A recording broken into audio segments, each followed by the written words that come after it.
what I usually tell people is you're going to earn significantly higher income for who you are and not what you do. So it's not about the deliverable. It's not about being a dentist or a copywriter or SEO or anything like that. It really has to do with how people perceive you to be, and that's based on your marketing.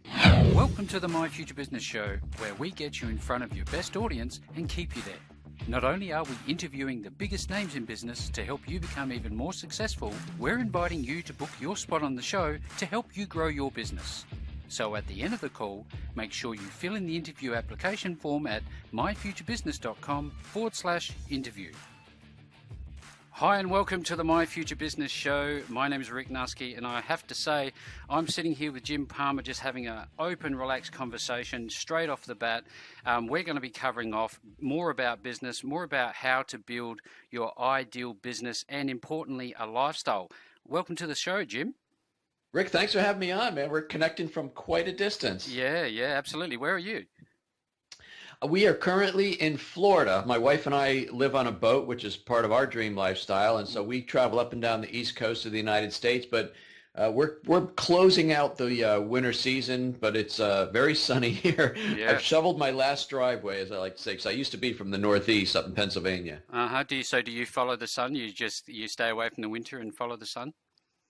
That is the plan. We are just coming up on 1 year, so we sold our house. We moved on the boat in April. Mm-hmm. And we spend time on a place called the Chesapeake Bay in Maryland, and then we drove the boat up to Rhode Island where one of our daughters lived, and then we've made our way all the way down to Florida last December, and we've been here for the last 3 months. Wow, that sounds ideal, doesn't it? So I'm looking at your website, Jim, and I think to myself, wow, look at the credentials on here. Look at all of these things that he's done. We'll circle back on that, but early on, where did you start out? Where did it all come from? What was Jim before he is the dream business coach today? Yeah, so when I was 41 years old, I was a VP of marketing for a training company, and my position with that company was eliminated, and I suddenly found myself unemployed, Rick, and I had 4 teenagers at home at the time, and I really thought, well, I know I'm going to be an entrepreneur someday, but I think I better just go get another job with a paycheck and insurance and all that. But a year later, I was still unemployed. I just couldn't land my what I would consider my dream job, and then I was also diagnosed with cancer. I'll give this a really condensed version, but I really, over almost a year and a half, I went through what I call a season of crises. And in October of 2001, I decided to take control of my life, and I started my first business. And 5 years later, I had grown it to multiple 6 figures. But I'd also realized I'm peaking out in that style of business because I was doing everything. I had the title of president and CEO, founder, King Tut, whatever you want to put on your card. But the truth of the matter is, if it had to be done, I was doing it, and I was, really going to run myself ragged. And I started learning in about 2006-07 timeframe. I started learning about internet marketing and direct response copywriting, and I created my first online business, Rick, called No Hassle Newsletters, which is still one of my flagship programs today. And then I created about 4 or 5 more online businesses in the next 3 years, grew many of them to over 6 figures. And then about the 2009 timeframe, a lot of people started asking me, as I was going to a lot of conferences and seminars, saying, how you doing all that, man? What do you got, 4 or 5 businesses now? And that's when I launched my coaching program, and kind of grew it slowly the first few years, and then I got invested in with some really smart mentors, and my coaching business is I have over 40 coaching members today, and I do it all from my boat 3 days a week. Wow, that's hence the name Dream Business, isn't it, really? So I'm looking at this list of as seen in, you've got ABC News, CNN, Chicago Tribune, Fox News, Home Journal, the New York Times, and NBC. How do things like that come about for you? I have this expression, I call it smart marketing and business building advice. So we'll talk about the smart marketing part of that. It is all about content. Everybody's heard content is king, etc. And what a lot of entrepreneurs do, or I'd say too many entrepreneurs, they try and focus on 1 or 2 things, Rick. So somebody may want to have a blog. Somebody may like doing videos. You and I both like doing podcasting. And then Really, because a lot of entrepreneurs are either bootstrapping it or doing everything themselves. Kind of like my early years, you're still in that chief cook and bottle washer mode. They can only do certain things. Well, there's an expression, success is not a la carte. Success is all in. Mm. And the people who achieve high levels of success, they don't make excuses. They just get it done. So what I started doing is when I created my blog and then my podcast, and I got into all forms of social media. In 2009, I bought my first flip camera and I started doing weekly videos. I did that for 6 years, only missed 2 weeks in 6 years. Wow. And literally I became a speaker. I wrote 7 books in 8 years. I started doing my own live events. I mean, I started doing all of these things. And yeah, it is a grind. Eventually, I have a team of 13 virtual assistants that now help me get a lot of that done. Mm-hmm. But I was really committed. Now, when you do that, when you are putting out that kind of content, you get noticed by different people. I also invested with some PR companies. So they would take some of my best stuff and send it out on press releases. And that's how you get noticed from some of the news outlets that you mentioned. Yeah. Yeah. So if I'm, my future business is about getting entrepreneurs in front of their best audience and keeping them there. If they're just starting out and they really do have a limited scope of time, maybe they're working that job and they're in that transition phase today, what would be the most appropriate path for them to take in terms of building their business? Is there one path, or is it dependent on their business, or what? There is one, the fastest path to cash, so to speak, is to find who your perfect target audience is and speak only to them. Mm. A lot of times entrepreneurs will cast a big net just to see, can I catch any fish? Well, I believe it or not, I live in a boat and I'm not a real fisherman, but I do know that you have different bait to catch different types of fish. Of course. Right? Yep. And so, if I was a medical doctor, I doubt I'd be doing the Facebook Lives and a lot of the stuff that I do now to attract entrepreneurs, and vice versa. So there is definite things that you could do. So the first thing you need to understand when you're growing a business is the who. It's not the what or the how. It's the who. Who am I going to be serving? I know that my audience that has done really well for me tend to be newer entrepreneurs, not necessarily people who haven't even brought in $1 yet. But if you've generated at least $50,000 in revenue and you're trying to get to your first 6 figures, or my next biggest audience is from from 100 grand to about $500,000 in that time frame or space. And so those people, they're consuming information in a certain way, usually from certain places, and they like to be talked to a certain way. And by the way, your programs need to relate to them. Yeah. Right. So if I had a program that was $100,000 and my audience are people who are doing, $50,000 to $100,000, that's a huge disconnect. Yeah. So it really pays you to know the who before you actually figure out the what and the how. It's great feedback. Thank you so much for sharing that. And, I get a lot of value out of hearing personal stories about, your personal life, the cancer thing and that sort of stuff makes me think you have to be resilient. And if you can get over those hurdles and keep going, that's all about consistency and being persistent. What do you say about mindset? How important is that? Well, my 6th book is called Decide, the Ultimate Success Trigger. And I would like to think it's one of the 2 or 3 or 4 maybe best mindset books out there. I know Think and Grow Rich, New Cycle Cybernetics, there's a few others. Mm-hmm. But when I started doing live events, Rick, I started sharing some of my own personal journey, the bad stuff, all the things that I was not doing early on. When you start a business, I had a huge phobia of public speaking, which not only meant no speaking, but how can I do my own live events? If I put 50 people in a room and I got to teach for 3 days, how am I going to do that? And so there's a lot of things. And so in this book, I shared all the things. There is something called the imposter syndrome. Everybody suffers. Well, what if they just find out that I've only been in business for a week? Or what if they, so that's a big thing. So I tackle all of those things. Mindset is huge. What I say to new entrepreneurs, your skill set is nowhere near as important as your mindset, because your skill set that's the deliverable. That's what your business does, right? Mm-hmm. And so I think your drive, your ambition, your skill set, your talent, the product, and all of that stuff, if you wrap it all up or put it in a mixing bowl, that makes up the machine that is your business, Rick, the fuel that drives that machine is your mindset. I'll give you a real quick story. If you had two, let's say, folks who graduated from dental school, same time, same grades, same everything. One of them spent a year trying to learn marketing and how to convert and how to attract and things like that. And the other one, after he graduated, spent a year learning how to become a better dentist, right? I'm going to learn how to get teeth whiter, faster. I'll get people in and out of the chair quicker, all the different things that have to do with deliverable. And I will bet you any amount of money, the one who learned marketing and went out there and created a name for himself or herself will make far more money than the person who is actually better at the actual practice of dentistry. Absolutely. That's an insight there for everyone who's listening today, that understanding the fundamentals of marketing is absolutely paramount to any likelihood of success. It's no guarantee. It's just a very good start point to have under your belt.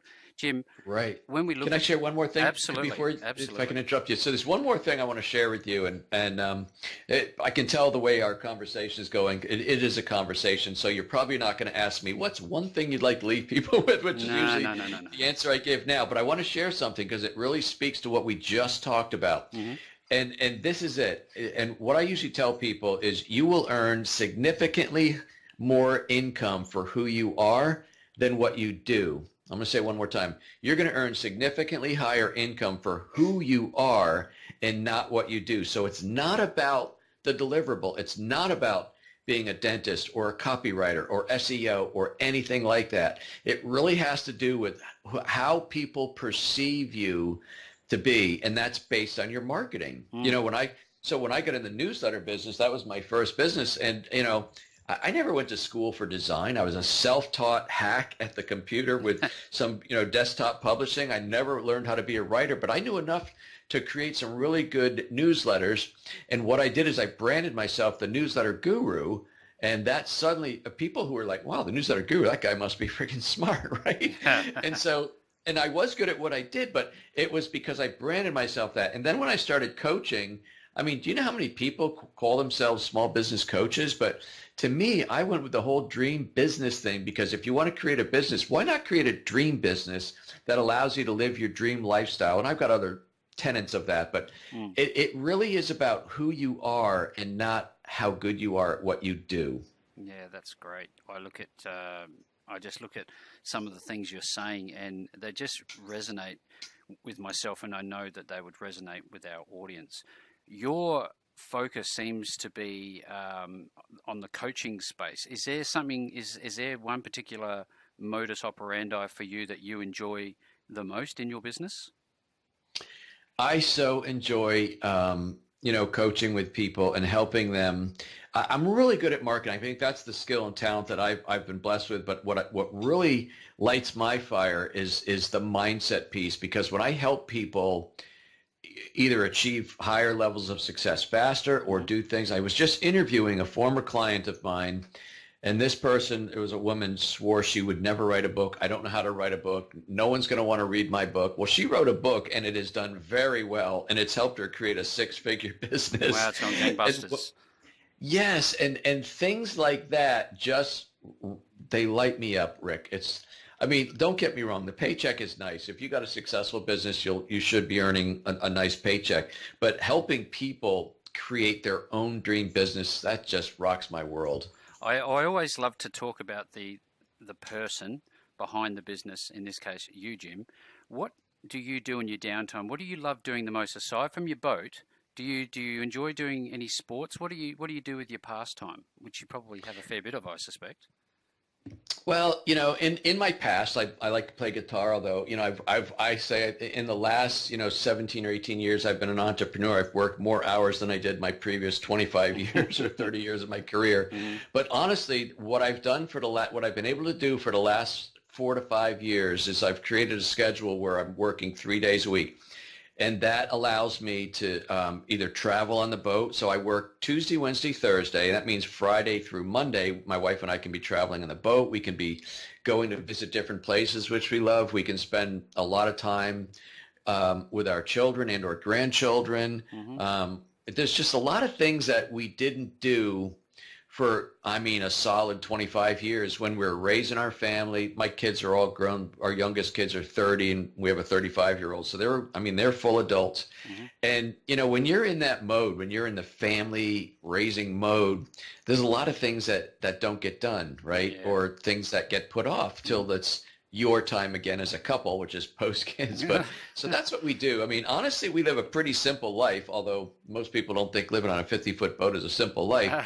But it's just our chosen lifestyle.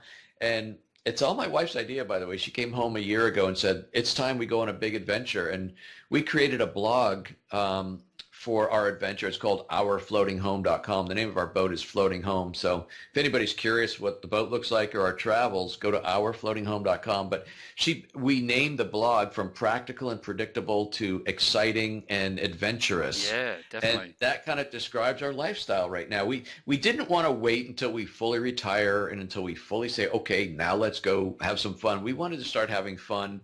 And we just started doing that. And she certainly sounds like a lot of fun and somewhat of a visionary as well. Yeah, I don't know that you would call her. Yeah, but I mean, she had a very high stress career in early childhood development, Rick, and that's why because I can do my job anywhere that I have an internet connection and or a phone, right? Yeah. And so when she left her job, we were not tied down geographically, and that's when we decided, wow, should we go live in the Caribbean? And that's when we had a boat. We had a 30-foot boat that we spent weekends on, but we said, why don't we just go live full time on the boat? Yeah, beautiful. I'm having a look at a few of the sections of your site, and I'm interested in knowing more about your Jim's Wisdom page. Tell me how that bit came about. I just needed a place, a kind of a portal to, from the blog posts that I write to the interviews that I do. I share some of the better ones like I'm doing with you on there, and I'll share a lot of the podcast interviews that I do. I shoot an awful lot of videos. I don't do any weekly produced videos anymore. I'm doing a lot more like Facebook Live stuff. And so that goes there. And it's just a place, the getjimpalmer.com website is a place for people to go learn a little bit more about me and just obviously consume information to see if I might be a good fit for them. Yeah, absolutely. I wonder what we do. We normally put, if it's okay with you, all of the links to your different websites below the post. Would that be okay? That would be okay. And there's one more I'd love for you to do. I'm pretty big on Facebook, and I created a free Facebook page called Build Your Dream Business Now.